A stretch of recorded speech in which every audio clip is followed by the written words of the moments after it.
Dreamworks is a studio that I have so much nostalgia for. They've been making movies for 20 plus years, but there's more movies than even I anticipated. Today, we're doing a Dreamworks movie tier list, 40 plus films. Oh boy. What is up, flick fans? You like jazz? Today we are talking Dreamworks 1 through 42.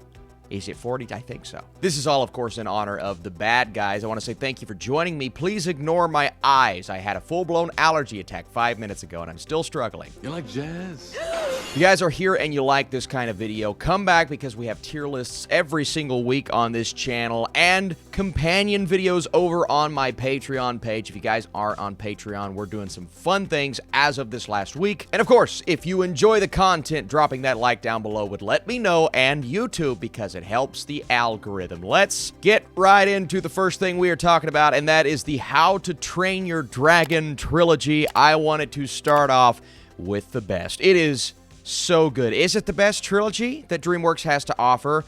We'll have to see, but in terms of quality, it stays so consistent. 1 through 3. The first movie specifically is a film that just blew me away. Is it because they live in Burke and that's my name? No, it's because the characters are so well fleshed out. And in the first film, it's such a beautiful relationship, companionship between Hiccup and Toothless. Hiccup being one of my favorite animated characters ever. Like, the progression of who he is at the beginning into what we get by the time we come around to the third film is amazing. But the beginning of Hiccup's story is essentially focused on the relationship between he and his father. Of course, we get the romance in there, and it's one of the best parts of this trilogy. But Gerard Butler's presence in this first movie specifically, completely against dragons and, you know, the fallout that comes with that, and then what sparks and forms between Toothless and Hiccup. It's so beautiful. You combine that with stunning animation and incredible introduction to all of these characters and this world. It brings you an experience unlike any other, and it was going to be so hard for any DreamWorks movie to top this first How to Train Your Dragon movie once it came out, especially when you look at the rest of the franchise. It's like, can they capture that magic one more? We'll get into the second one, but in terms of the first one, this is 100% absolutely no doubt in my mind going on the awesome tier. This is peak DreamWorks, and it continued into the second movie, which I think gets bigger.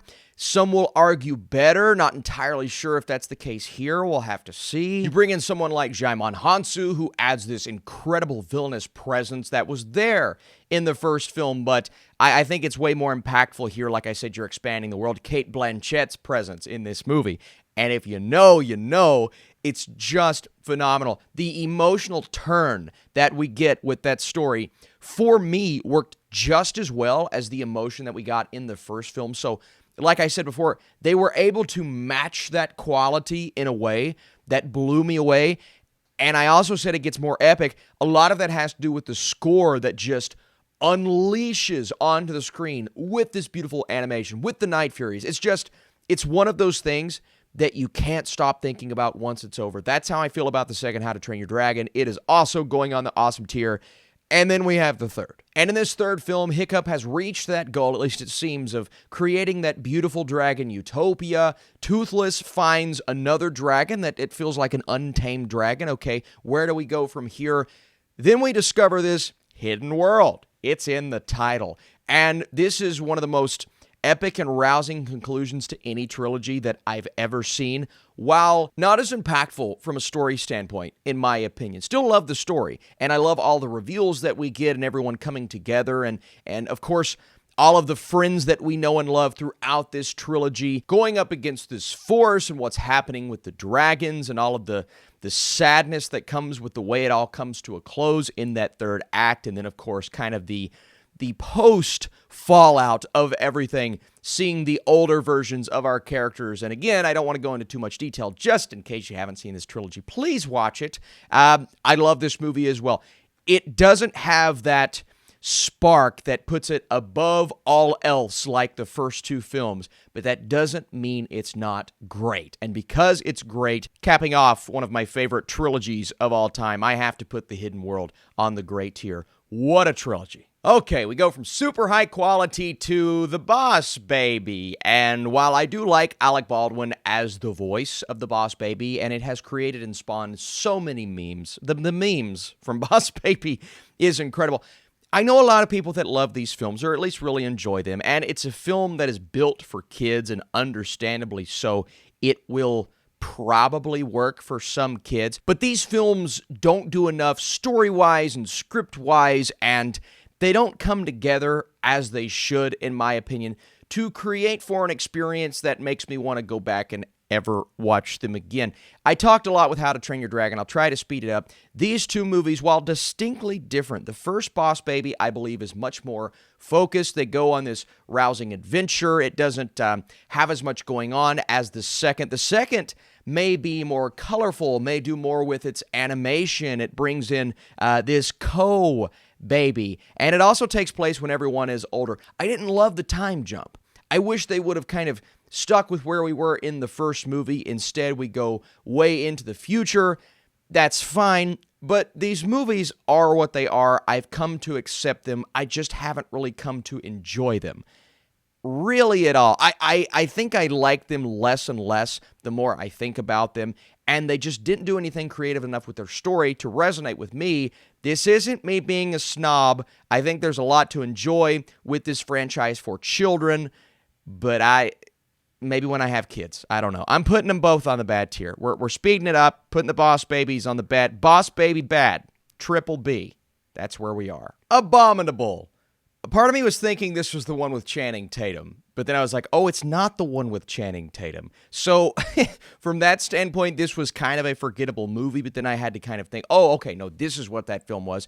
A movie that I distinctly remember enjoying and appreciating the animation for. This is a very simplistic film where misfits encounter a Yeti. Its name is Everest, and they have to take this creature to the mountain and reunite him with his family. It's sweet. It's warm. It gives you a couple of characters that get a little bit lucky along the way, and the story itself isn't the most memorable, but I actually appreciated this movie for what it was, and a lot of these films you're going to see me say the same thing over and over.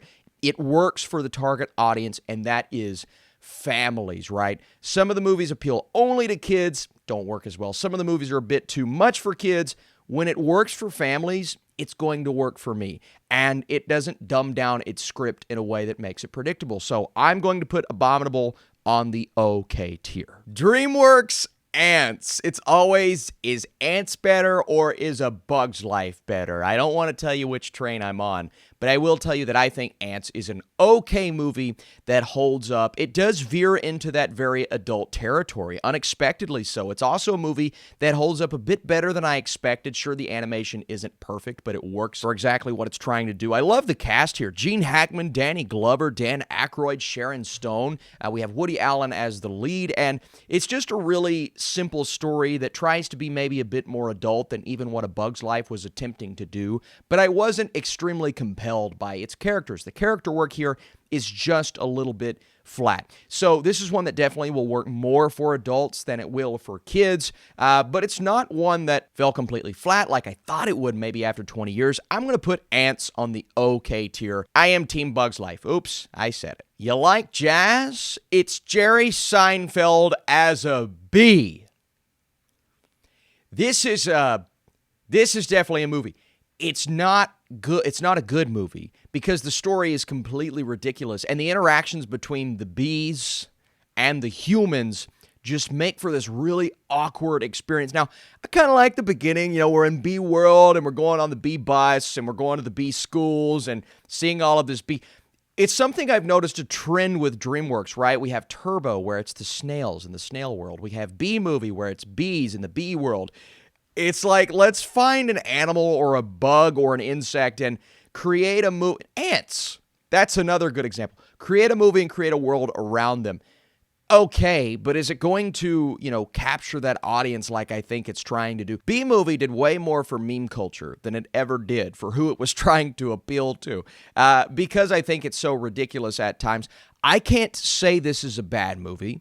I can't say it's a meh movie because meh movies are just kind of forgettable that didn't quite work. B-movie does something right. I just can't put a finger on what it is. So we're going to create a new tier. Do the color here. We're going to add a row below. As you can see, we've created the meme category because the B-movie is a meme. I don't know if it's good. I don't know if it's bad. Actually, I do know. It's not good. But we're going to put it on the meme tier. Thank you, Jerry Seinfeld. You like jazz? Hey, I'm Jerry Seinfeld. Oh my God, I'm a bee. I liked the Captain Underpants movie. I did. There was something about this that worked extremely well for me. It was a bit awkward that Kevin Hart and Ed Helms did the voices of the kids, but it could also be where I read these books growing up. I was obsessed with Captain Underpants. Obsessed. I read every single book. This had a lot of nostalgia for me. I never pictured them being played by adult men, but it worked for what they were trying to do. I just realized that Ed Helms voiced the principal. It was Kevin Hart and Nick Kroll were the two kids, but it worked extremely well, and Captain Underpants, once Ed Helms captures who he is intended to be, is so much fun. This story is so much fun, and I genuinely enjoyed it. I also really like the animation choice. I'm going good tier for Captain Underpants. Let's knock out the 2 stop motion films. And whenever a studio decides to do stop motion that doesn't normally do stop motion, I am usually a fan. I know a lot of people have issues with Flushed Away and the story, how it was just a bit more conventional. But I thought Hugh Jackman actually crushed it in this role. He had the suave. He was a very slick character. It felt like he got away with things that he shouldn't have got away with, but I thoroughly enjoyed this journey. Much more cliche than something like Chicken Run, but Chicken Run was so simplistic, it's hard to say that I truly loved the experience. I just really appreciated Chicken Run because it did a lot for me as a kid. I have a ton of nostalgia, and the stop motion was beautiful. And they take that simple story and create something almost magical from that. So here's 2 DreamWorks movies that utilize very different animation, and it works extremely well. I'm going to put them both on the good tier. Chicken Run and Flushed Away. Next up, we have Home, and Rihanna is actually in this movie along with Jim Parsons. You have these aliens coming in, taking over Earth, but you have this one outcast alien, this one human that avoids capture, and it's essentially a road trip movie that has a lesson in there. It's a sweet lesson. It's not very interesting animation we've seen before, but it provides some interesting moments, and overall, I think the movie is another one of those standard animated movies that will do something for kids. They'll probably forget about it. Adults are going to be like, it was fine. It's forgettable. That's how I felt about the entire experience. The voice cast is okay. I've seen better. And that's basically the premise of this movie. You watch it, you kind of forget about it. You move on to the next thing. That's why I am putting it on the meh tier. It's somewhat forgettable. One panda realizes he's the chosen one. And that panda is Jack Black. We're going to start with the first 2 films, then we'll talk about the third. The first 2 movies provide so much. The voice cast is remarkable. Dustin Hoffman as Shifu. You have Jackie Chan, Lucy Liu, Seth Rogen, Angelina Jolie, David Cross. It's spectacular. But the idea of this panda that no one believes in, no one realizes what he will be able to do, and there's only a handful of characters that have any sort of faith in him in the first place, but he knows this is his true destiny, and he's able to fulfill that destiny by the end of the first movie and carry that over into the second film, which I think goes bigger and more interesting with the action set pieces and the villainous presence, even though the story doesn't quite have that heart that the first one does. This unknown figure, this panda realizing his true destiny that doesn't quite feel like it should work, but it does. And the first 2 movies do such a great job with that. Now, I do believe both of them fall slightly short of that awesome tier just because they may not be as memorable or as well made as the first 2 How to Train Your Dragons, but that takes nothing away from the experience as a whole, and that's why I'm putting Kung Fu Panda on the great tier, Kung Fu Panda 2 on the great tier. Both great movies. And then we have the third. And don't get me wrong, the voice cast here with J.K. Simmons and Bryan Cranston, it's getting bigger, it's getting better. But for me, the story didn't quite work as well, especially with the inclusion of all of these different pandas. Poe's actual father reappears, and this threat is facing this group of pandas that Poe has to train to become like a group of kung fu pandas. And you get the awkward quirkiness, kind of that you got in the first movie that comes back around here in the third film. But it didn't quite work as well for me because it felt like one of those plots that they just came up with super quickly, and it's like, oh, what are the antics and what's the shtick that we could continue to go with throughout the movie, because you have all of these really awkward and clumsy characters that you're trying to make kung fu masters, right? It's cute, but it only works for a short period of time. Like, I feel like as a short film, this idea would have worked extremely well, but I don't know if it worked feature length as well as the first two, right? We're playing the comparison game because the first two were so magical and the animation was so beautiful. And the animation continues over here, as does that amazing score and some of those fight scenes that are just phenomenal. For me, it was more of a story flaw with this third film, and that's why I'm going to throw the third one on the okay tier. It just did not capitalize as well as something like How to Train Your Dragon. Look, I have a lot of nostalgia all throughout this list, and we've already talked about franchises like How to Train Your Dragon and Kung Fu Panda, but another one that I have so much nostalgia for is Madagascar, a film and really a franchise, and we're just going to kind of lump them together as a whole, that meant so much to me as a kid because it has that really ridiculous style of humor that I appreciate. And this humor is something that works so well for me and holds up to this day, like ridiculous. The one-liners and the jokes and those slow motion scenes of Alex and Marty on the island, the awkward love story between Gloria and Melman. David Schwimmer's voice, his presence in this franchise is hilarious. Wait a second. Jada Pinkett Smith and Chris Rock are in the same movie? That has nothing to do. Is it hot in here? You like jazz?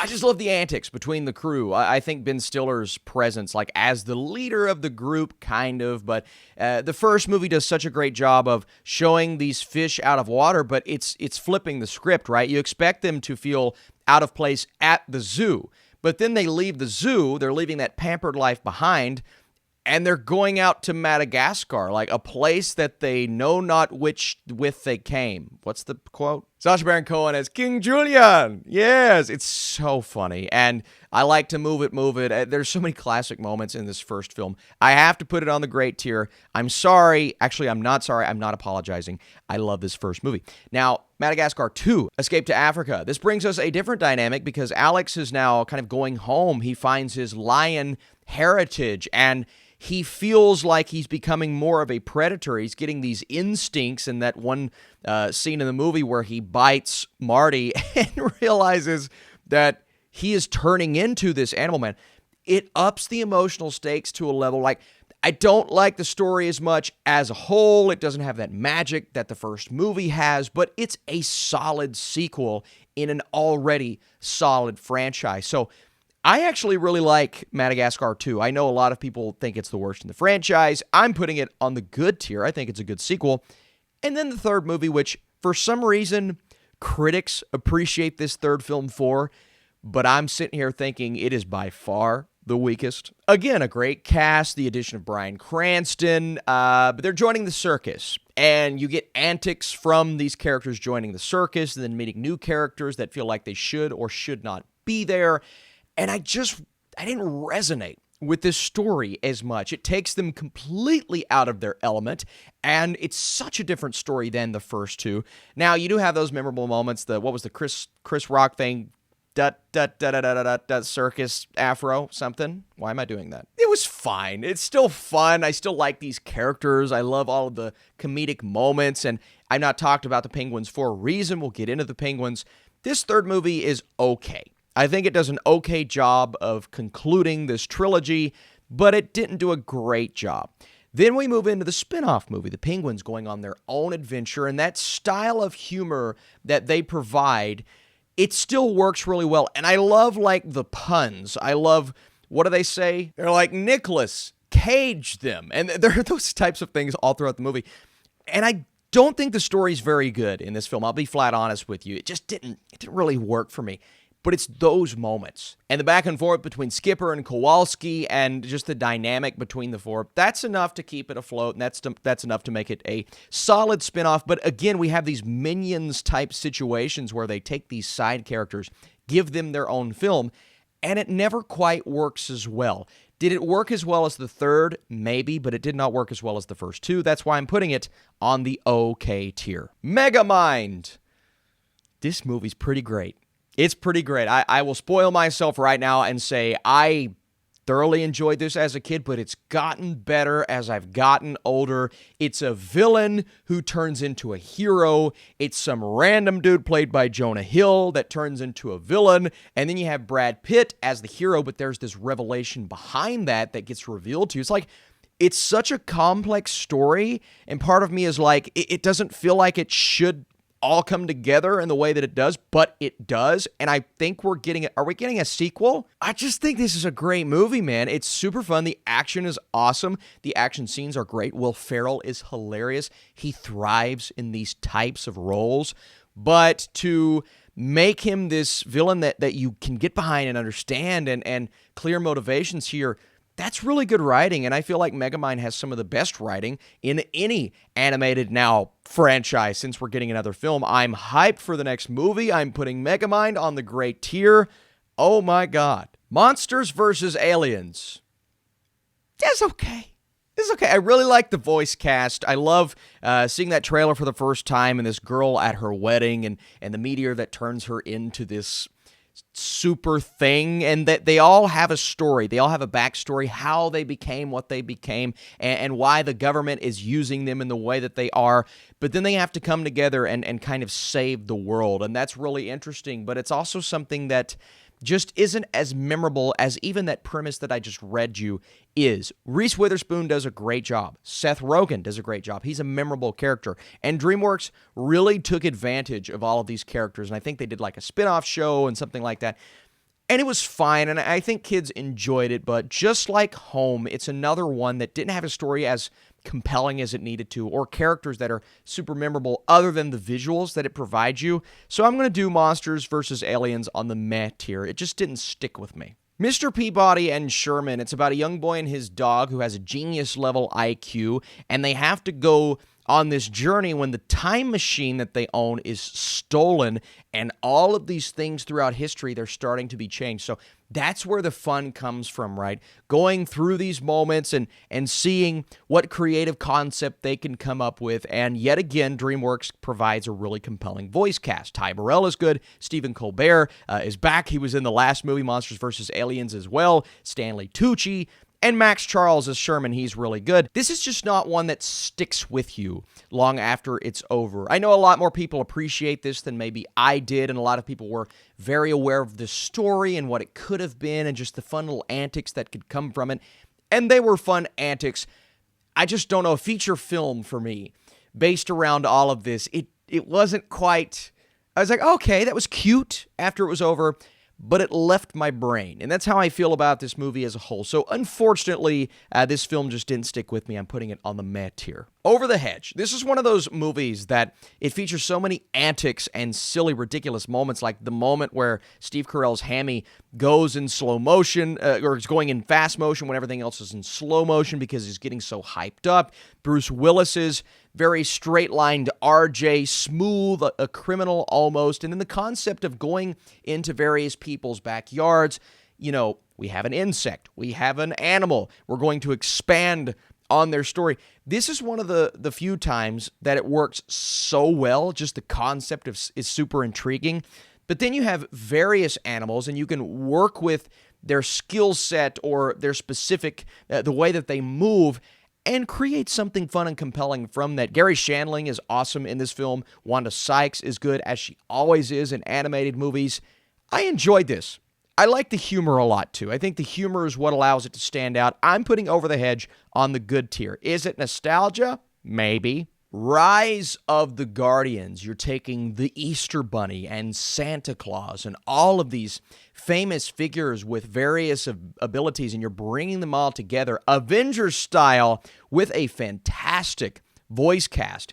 That's a cool concept. Chris Pine, Jack Frost being kind of our leader here. Alec Baldwin as North, Jude Law as Pitch, Isla Fisher, Hugh Jackman. This is great. I mean, this is such a great concept. The execution is really good. I thought the ending was semi-predictable, a little bit cliche. I also think the film is just a tiny bit too long. So you're taking this really cool concept, expanding it maybe more than you should, but I take nothing away from how fun this film was, and I also think the animation is a standout here. We're talking How to Train Your Dragon level good. I actually, part of me was going to put this on the good tier because just the way that it wraps up and going on a bit too long, but it's so different. And then comparing it to all these other movies on the list, I'm going to do it. I'm going to go great tier. We're changing on the fly here. I just think it's too cool of a concept and too good of execution to put it anywhere lower. Shark Tale. It's definitely meme category. It's meme category. We're going to go ahead and do it. It's not a good movie. It's ridiculous. I grew up with it. I have a lot of nostalgia for it. Oscar, the car wash scene. Working at the car wash. Will Smith, Renee Zellweger, Robert De Niro, Jack Black. How is this not a masterpiece? Martin Scorsese's in this movie, okay? It's not a masterpiece. It's not a very good film. But again, some of the jokes really work. It's what do I say? You like jazz? It spawned memes. There are some good memes. And now with the Will Smith thing, there are more memes. So, I've been talking for a long time. We need to speed this up. Shrek! Donkey! We're going to lump the first two Shrek movies together because they are outstanding. Like, oh my God, you have the incredible balance of adult humor and the stuff that will go far over kids' heads, but then a lot of it works for kids because you have all of these magical creatures, and the voice of Mike Myers, the pairing between Mike Myers and Eddie Murphy is masterful. Just their antics, their back and forth. The first movie being a road trip. The second movie being a short road trip until they get to this magical kingdom where he's just trying to deal with the in-laws. Okay, how's this going to work? They clearly don't want him. Well, they don't want their daughter to be with an ogre, so Shrek turns into a human. You're flipping everything on its head, and it just creates for an amazing first two movies that are consistent and constant with the jokes and the banter.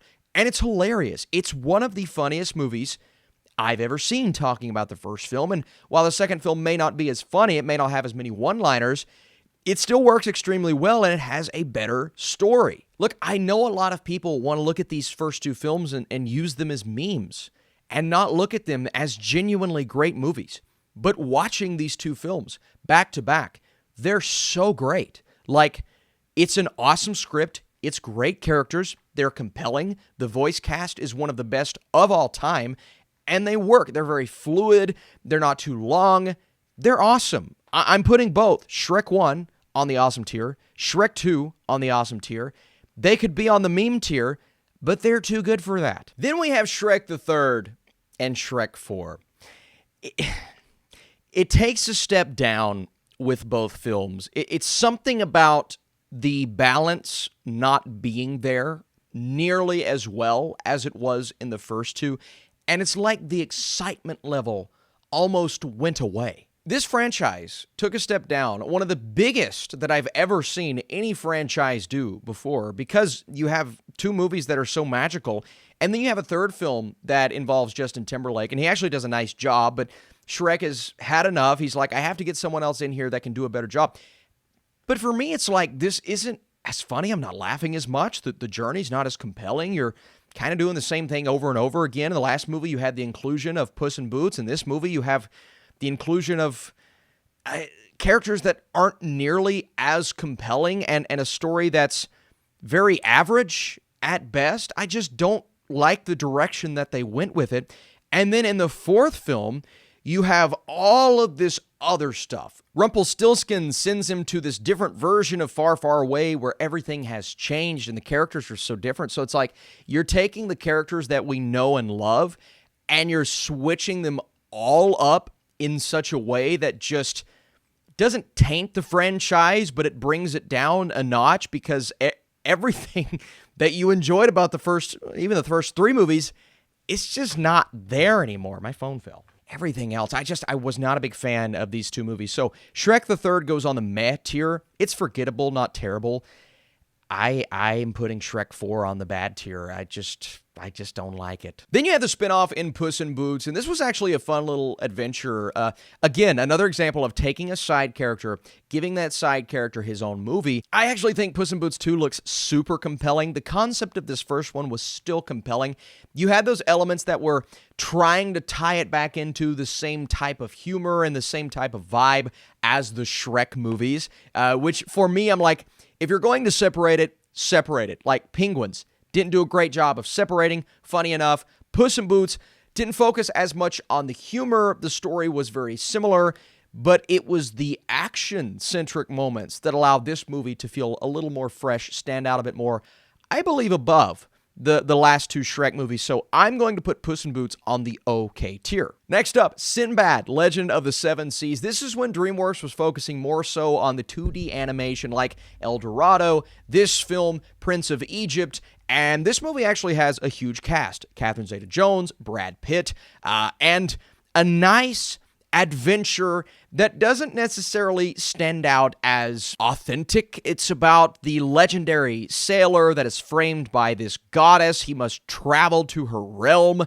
at the end of the world to retrieve it. It kind of sounds like Pirates of the Caribbean just a little bit, obviously, before we got that entry into that franchise. But it's a legendary story that they are adapting, and it's done so in a fun way. Now, this one did not resonate nearly as much as a kid, right? There's a bit of nostalgia for it, but nothing overwhelming. So going back and watching this a bit older, I can appreciate the story a bit more, appreciate the animation. Obviously, the voice cast is great. It's fun. That's about as far as I can go, right? But it's okay, which is what I can say about most of these films. I'm putting it on the okay tier. Here it is, Spirit. Not the new Spirit, not the remake. This is the original Spirit, which a lot of people hold in such high regard. It's so rare that you take an animated character and not make it fall into a cliche category, not give it characteristics and traits that can at points make it too much or overwhelming, unlikable.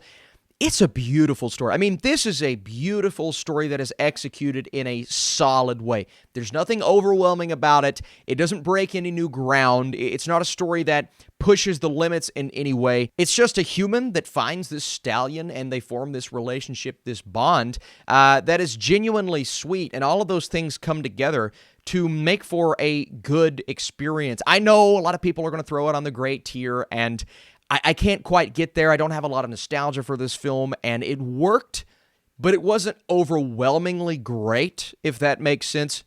That being said, it's still a good movie. I liked it. You know what isn't good? The new Spirit. When they try to add another dynamic, it's got a great cast, right? Jake Gyllenhaal is in this movie. The animation, though, is slightly off-putting. The story, it's taking what we know and love about Spirit, not adding anything new to it, just giving us a standard cliched story where this little girl finds this horse, befriends the horse. In that way, it's sweet, and I guess some kids are going to enjoy it, but even kids, I could see them watching this film and getting bored. It takes a great concept, and it felt like they just made this film for the sake of using the name Spirit and bringing it to a new generation. But at that point, just tell the kids to go watch the other movie. I'm putting this new Spirit on the bad tier. I just didn't like really anything about it. The Croods. Nicolas Cage is in this movie. It's actually a fun little franchise, man. You know, the obvious comparison is the Flintstones, but this takes advantage of so many modern elements, integrates all of them into this prehistoric era, explores a time period and relationships tend to become overly cliche, and it's super obvious where they're going with this story, but I genuinely like what they do in this first film. It's a fun adventure, and there are so many heartwarming moments with these characters, and you have this dad and his bond with his daughter. You have Ryan Reynolds' Guy and Emma Stone's Eep, where they're kind of venturing outside of their comfort zone. Catherine Keener's warm, motherly character. I love the fact that it can all come together and make for a prehistoric adventure that the entire family can love. Like, Kids will love it. Adults may not love it as much because some of the visual gags tend to be over the top, but it's still good. And then you have the second film that keeps intact what the first movie did, but gives us a story that wasn't as well thought out. This time you have the Bettermans. Their life,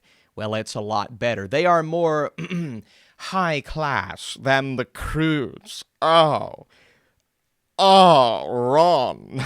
You have the tension between they and the neighbors. They're not, coming together as well as they need, but there's a threat that makes them have to come together, and that way you're able to introduce a new voice cast and try to elevate a story from the first that becomes overly like, what made the first so good is that it was super simple. The second one, they try to do a bit too much, which puts it on a lower tier. Still though, I'm putting the first Croods on the good tier. I'm putting the second Croods on the okay tier.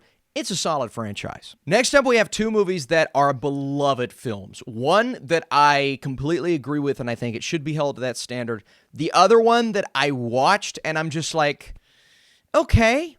Maybe it's where I don't have the nostalgia for it, and I'll go ahead and get into it. El Dorado is the one that I don't have that connection to as a kid. And it's this fun adventure, and it's all about two con men. They have this map to El Dorado, so they have to travel to the city of gold and take this trip to the new world, and it's a fun trip. They're going over the storm-infested ocean, and they have to travel through the jungle, and it's a fun quest. And of course, they have their animal side character, and it's super cliche. It was fun.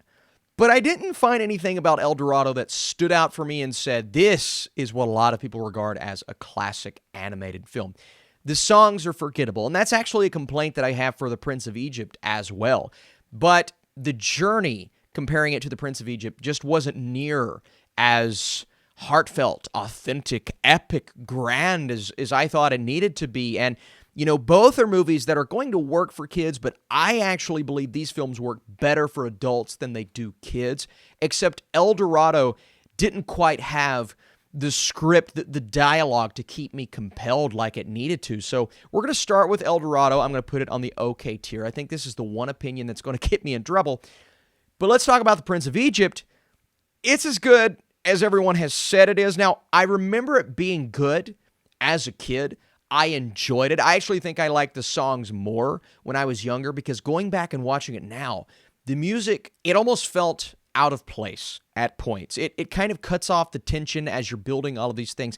It's a biblical, epic story. We know the story. It's about Moses and, the fallout and the plagues and everything that he sends just to free his people. It's familiar, but it's a glorious story. I've always thought they should take these and adapt these stories into live action and make them grand and epic, but, do it in a way that does justice to the Bible, which is technically the source material here. But I already love the story, so that's instilled in me. But to see it play out in this way with this animation, I know the complaint is you have a voice cast that doesn't quite match the ethnicities of the characters, and that's a good criticism to have. But just looking at it as a story, and as is what is presented to us, other than the music not entirely working for me, one or two memorable songs, that's it. So in that way, it was trying to be Disney animation almost too much. So Prince of Egypt was an amazing experience. Like, everything about it is perfect. It is almost the perfect movie, other than my one big criticism, which keeps it from being perfect, but it still goes on the awesome tier because it's amazing.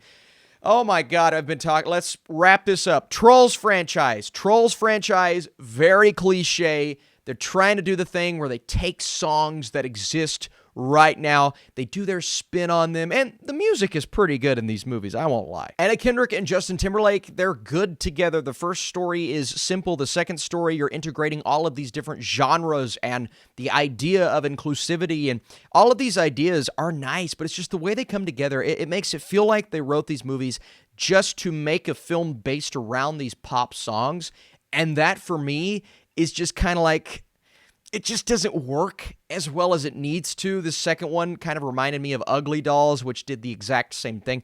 Good voice cast, good elements about them, and they're going to work for kids. There's no denying that they're going to work for kids, but as an adult watching them and imagining having to take my kid and having to sit through these films again, it just never has worked for me. So I'm not big on the Trolls franchise. They're not bad movies. They're just kind of meh. Turbo. Not much to say here. It's a slow snail who wants to be fast. We open up with a montage watching these races, and you realize all the other snails, they don't quite get along with Turbo because he's a different snail, and it's a story we've seen 1,000 times. I said taking insects or animals and giving them their own. Yeah, it's the same case here. It almost reminded me of Ratatouille, but we didn't have the beauty that Pixar is able to provide that movie or just the authenticity of the screenplay. The voice cast is fine. The movie as a whole is fine. It's just forgettable. So I'm going to put Turbo on the meh tier. Wallace and Gromit, The Curse of the Were-Rabbit. I should have included this with the stop motion section, but this one for me is genuinely sweet because Wallace and Gromit, these are characters that a lot of people grew up with and they are beloved, and now you add in someone like a Ray Fiennes, Peter Sallis, Helena Bonham Carter, a great voice cast, a fun story. It doesn't go overboard with its story. Again, simplicity is key with these stop motion movies, but it's just a sweet movie and the animation is gorgeous. So I enjoyed it. I enjoyed going back and watching it. It's one that does hold up. It's almost this timeless adventure that so many people can appreciate, and I think it is a movie that goes on the good tier. Okay, we've reached the bad guys. It's good. Let's put it on the good tier. It's a good movie. It's one that slightly changes up the animation style, and I just did a review on this channel, so I don't want to rehash all of those things, but provides a story about all of these bad guys, including the big bad wolf, and everyone around them. They're trying to change them into something that they don't know that they are until they start to realize that being good may give them just as much joy, if not more so, as being bad. The voice cast, fantastic. I think the story itself, while cliche, while predictable, maybe a bit too long, the humor is there, the witty banter is there. It's one of the better movies that DreamWorks has had in quite some time. And as you can see on this tier list, they have a lot of like okay and man, forgettable type films.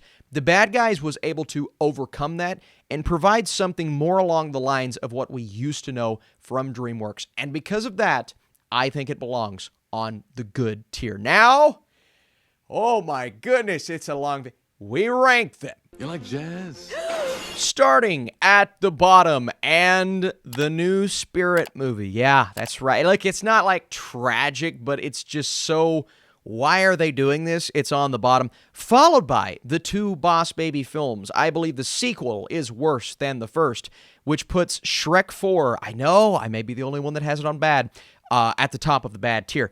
Then on the meme tier, I'm going to put Shark Tale slightly above B-Movie because of nostalgia, but You Like Jazz will always be a timeless classic.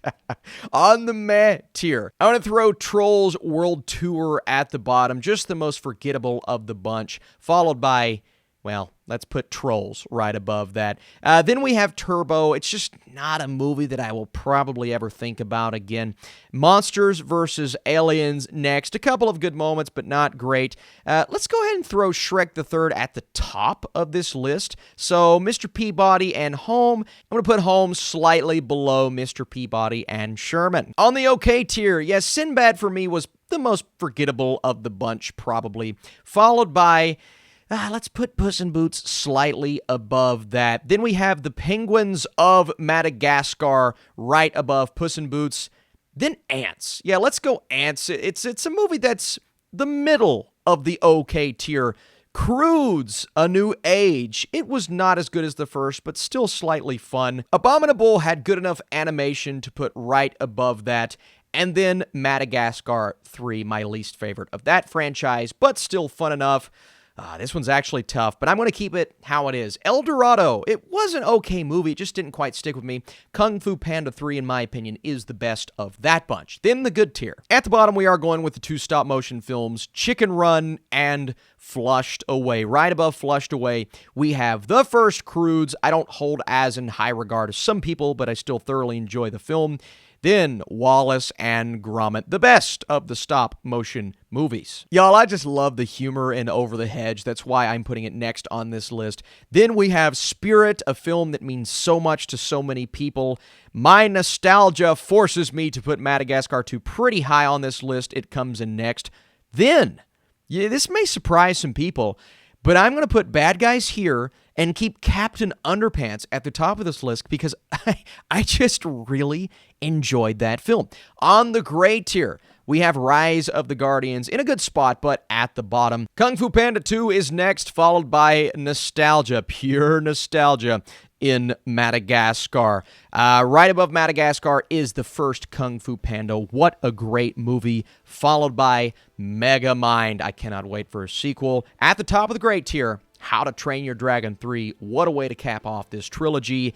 On the bottom of the awesome tier, this is tough. I think I'm going to keep The Prince of Egypt at 5. The other 4 just mean slightly more to me. At number 4, this is horrible. Let's go Shrek 2, followed by, this is going to shock a lot of people, I actually prefer the second How to Train Your Dragon above the first How to Train Your Dragon, but I can't quite put it at number 1. Number 1, it's also a meme, the first Shrek, but I have the most nostalgia for Shrek, and I genuinely believe it's one of the more well-thought-out animated movies of all time, which is why it's at the top of my list. But all 5 of those films are amazing. They mean the world to me.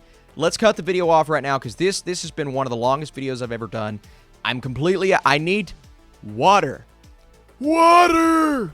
Water! Thanks for sticking around. You guys the best. This is going to be a beast to edit. I'll see you very soon. Come back for more tier lists, please. You like jazz?